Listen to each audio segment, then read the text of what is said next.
Hi, I'm Heather with Goin Batty, and today I'm going to do a beginner's video on crocheting.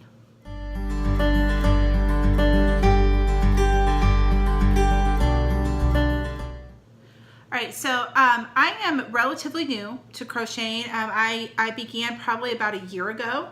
Now I come from a family of very avid crocheters. My grandmother does. I have a couple of aunts that do, and they have crocheted for years and years and years. The problem that I've always had is that I'm left-handed, and learning how to do something like that from a right-handed person is actually very difficult because everything is backward. So I am kind of self-taught in crocheting. I watched some YouTube videos, I read some patterns once I learned how to read patterns, and I kind of taught myself how to crochet. So I'm just going to show you some of the beginning steps that you need to know in order to start crocheting yourself. All right, so the first thing that you're going to need is you're going to need yourself some crochet hooks. I have a whole set of them. I buy the ones that I need in different sizes. But the ones that I like the best are these kind here. See how that kind of comes in real sharp there, and I like these hooks as opposed to like maybe this hook here. And the reason I dislike this hook, if you look at them next to each other, that's pretty sharp coming in there, and it's not on this one. And on this one here, if I can focus in on it, you'll turn it. There's actually like a little edge here from where it was molded, and that will catch the yarn and split it. So I don't particularly care for these kind. Now these here, these are the ergonomic handles. These are better. They don't have that seam there on the top, so they don't catch the yarn quite as much. Now again, these aren't my favorite. These are good for people like if your hands hurt and stuff like that, you can use these. The drawback to this kind is that right here it had the millimeter size on it, and I used it so much it wore off. Now you can find some where they're stamped down into the rubber and it doesn't come off, but I kind of have to guess at what this size is anymore. So, but these come in a packet, and you can get a whole packet of these. But like I said, my favorite one is this one here, and this is a Susan Bates crochet hook. I got these at Joann's Fabric, and then when you flip it over, you'll see there's some numbers on here. There's US, and then you have an N, and then there is a slash. It looks like a 15 there, and then there's a slash, and then there is a 10 millimeter. The 10 millimeter is what I always go by.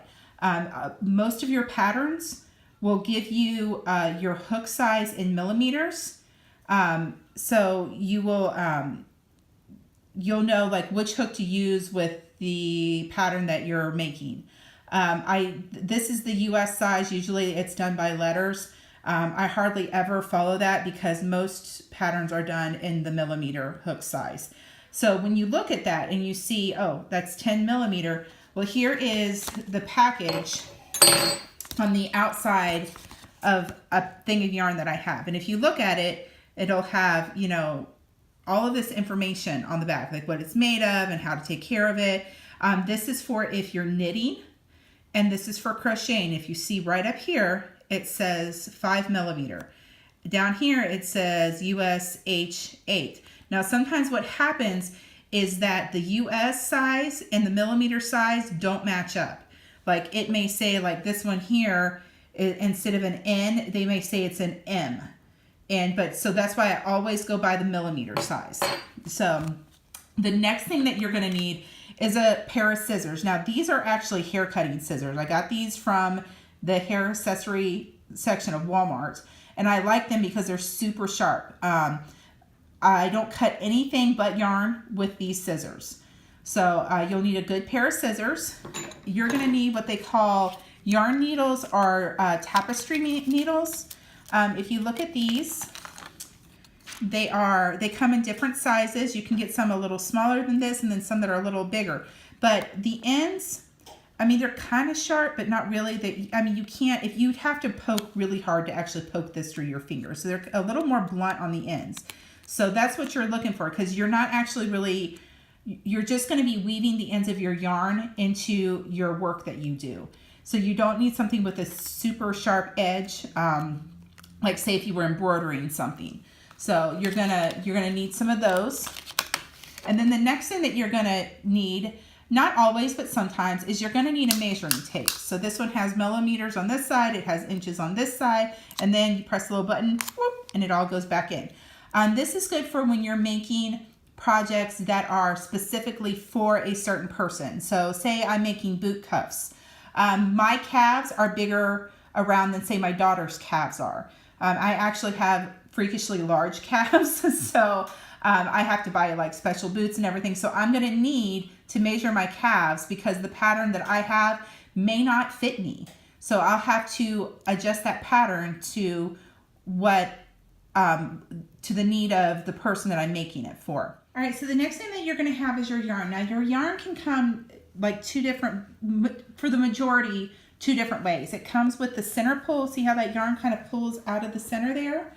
And then you have one that comes like this. Like I've already started wrapping this in the ball because I don't particularly care for this kind where it just kind of unravels on the outside of it because that has a tendency to get tangled up. So what I'll do is I'll take it and I'll just wrap it into a ball and just kind of roll my yarn up like that because it's easier for me and it doesn't knot up nearly as much. This has a tendency to want to knot up. So I'll wind it into a ball like this. The next thing that is nice to have is something to put your yarn in. Now, over by where I sit in the living room, I have a big basket that I have all my yarn in, but having something like this, once you've rolled that ball of yarn up, if you see, the string comes out of the top here and you can just pull it and it doesn't get tangled up with anything, and you can put several of them in there, like smaller balls of yarn. You could actually put one of these in here, and that would keep your string from getting all, or your yarn from getting all tangled up. It's not a necessity, but it is kind of nice to have. So the next thing that you're going to need to know is how to read a pattern. I have a pattern here. Now I get mine from Pinterest. I get them from like the Lion Brand website. A lot of different places have them. And this one here, actually, if you look, it's for a set of boot cuffs. Now, it'll tell you right here, this is the size crochet hook you're going to need. You're going to need a light worsted weight yarn. Worsted weight means that it's got more than one one strand twirled around in it. So if you look at like this one here, if you look at it, if you like twist it, you can see that there's more than one strand there, and then they twist those strands around. That's a worsted weight yarn is what that is. So and then it has all of these abbreviations. So you see this CH, that means chain. An SS, that's a slip stitch. A DS is a double crochet, and an SC is a single crochet. Now those are some of the most common used crochet stitches that you will find. The other one that's not on here is a half double crochet. So that one is, I use a lot too. So I'm going to show you what each of these are. All right, so every project that you start out with will start out most likely with some kind of chain. It's usually referred to as a foundation chain. So what you're going to do is you're going to start by making a slip knot. So you're going to take it over like that, and so you've got your short end here, and then I always hold mine where it crosses, and you're going to put the long end through, and then you can let go of that, and you can take your hook, pull it in, and then pull it like that. So that is your slip knot there. Now, how to make a chain is really easy. So you're going to put your yarn over your hook like that, and then you're just going to pull it through just like that. So you need to make sure you have kind of the proper tension on your yarn. I like to wrap it around my pinky finger and then around my index finger. I'll also sometimes hold it like this, where I wrap it around my hand and then my index finger. But I find when it's done around my pinky like this and around my index finger, it moves better. It doesn't get hung up quite as much. So that's one chain there. So we're going to do another one. And usually with your foundation chain, you want your stitches kind of loose. So if you saw, I kind of had to jerk it through kind of hard.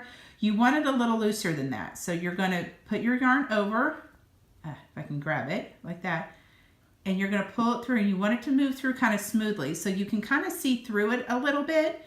That makes it easier for you to get your other stitches into this, because you're going to work everything off of this, whether it's a scarf, a hat, a blanket, a pair of boot cuffs, mittens. Everything usually works off a foundation chain. So this is how you chain. So you just put your yarn over your hook. Oops, put your yarn over your hook and then pull it through. So that's your foundation chain. Now, to do a single crochet, most times it'll tell you to work a certain stitch from your hook. So this one here never counts. Your chains or your stitches that they're telling you to work in are these right here. 1, 2, 3, 4, 5, 6, 7. So I have 7 of them. So a lot of times it'll tell you to work in like 2s, 3s, or 4s. So say it says do a single crochet in the second chain from the hook. So you're not going to count this one here. You're going to count 1, 2. And then what you're going to do is you're going to go in and grab one, go under one strand. And then you're going to yarn over, pull it through, and now you see you've got 2 on your hook. Now, if you kind of grab it down here at the bottom so that you can kind of see the thread, kind of see through it there, right there, you're going to yarn over and you're going to pull it through. And that's a single crochet. So we're going to do another one. So we're going to go through, we're going to put our yarn over, we're going to pull it through, going to kind of pull it down a little bit, and then pull it through both of those loops. Now, a half double crochet, it goes half double crochet and then a double crochet. A half double crochet, you're going to actually put your yarn over your hook first, and then you're going to work into a stitch or into your chain, and then you're going to yarn over again. So right now you see you've got 1, 2, 3 on your hook. You're going to yarn over again, and you're going to pull through one of those. And you got 3 again on your hook. 1, 2, 3. So you kind of pull it down, you yarn over again. And this is where it gets a little tricky. That's why that pulling down right here kind of helps, and you're going to pull through all 3 of those. That's a half double crochet. Now, a double crochet is you're going to yarn over like you do with your half double crochet. You're going to go into your chain, and so you have 3, 1, 2, 3, just like your half double crochet, but this is where it gets different. You're going to yarn over, oops, and you're going to go through 2 of those. And sometimes you might have to hold it to get through both of them. There, like that. Now you've got 2 on your hook. You're going to yarn over again, and you're going to pull through. And that is a double crochet. You've got your single crochets here, your half double crochet, and your double crochet. All right, so a slip stitch is when you're taking one end here and you're connecting it to the other end. So what you're going to do is, and especially when you're doing like the foundation chain and then you need to do a slip stitch, you need to be really careful that you don't twist it like this and then try to do your slip stitch. So if you notice, I've got all of these stitches up here, and what I'm going to do is I'm going to bring it around and I'm going to go into that top one there. So I'm not twisting anything around. So this is what a slip stitch is. You're going to take and you're going to go through both of those, and now you've just made yourself a loop. So hats, mittens, things like that, you'll do something like this. All right, guys, that's my video. That is just some of the beginner things that you need to know in order to crochet. It's not nearly as hard as it looks once you get the hang of it.